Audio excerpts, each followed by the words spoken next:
салом алейкум дӯстони азиз, хуш омадед ба канали Шермардон. Дар канали мо обуна шавед, дар видео лайк монед. Иуқа вақти шуморо намегирад, неки мода мотиватсия метавад ки боз ҳам тезтар беҳтарин хабарҳоро аз ҷаҳони ММА пешкашатон кунем. Дастин Порье дар саволи барои муҳорибаи навбатиаш ҷавоб дод. Рақами 1 дар вазни сабуки UFC Дастин Порье ки 10 рӯз пеш Конор Макгрегорро мағлуб кард, тайёр аст ки принсипи охирини худро ба варзишгари ирландӣ Конор ба анҷом расонад. Дар бораи ин дирӯз худи Дастин дар интервю бо Ариел Хелвени гуфт ки биёед якҷоя гӯш мекунем. Ҳисоби мо 1-1 аст. Мо якдигарро якборӣ бо усули нокаут мағлуб кардем. Аз ин рӯ реванш ташкил кардан маъно дорад. Ман боварӣ надорам ки UFC инро ташкил мекунад. Хайр мебинем чӣ гуное ки шавад.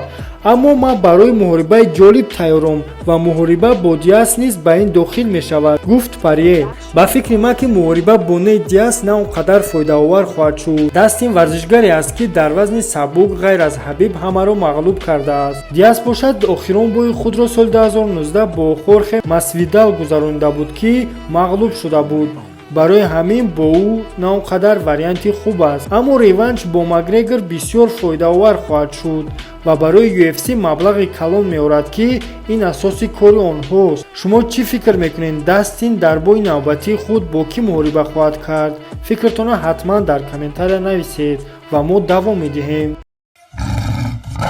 Дар саҳифаи инстаграми асосии созмони PFL картаи варзишгарони дар вазни сабук ки дар мавсими нави соли 2021 дар ин созмон муҳориба хоҳанд кард ҷой дода шуд.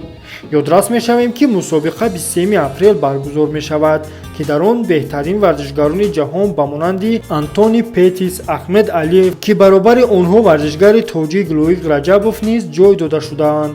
айни ҳол Лоиқ Раҷабов ба мавсими нави лигаи PFL дар яке аз беҳтарин толорҳои варзишии Амрико Sanford MMA омодагӣ мебинад. Инчунин дар ин толор ҷанговарони UFC Майкл Чендлер ва Гилберт Бенц тамрин мекунанд. Толори Sanford MMA дар Флорида ҷойгир аст ки тақрибан 40 варзишгари касбӣ тамрин мекунанд. Бояд гуфт ки варзишгарон дар ин созмон барои $1 миллион муҳориба хоҳанд кард. То ҳол ҳарифи Лоиқ Раҷабов расман эълон накарданд.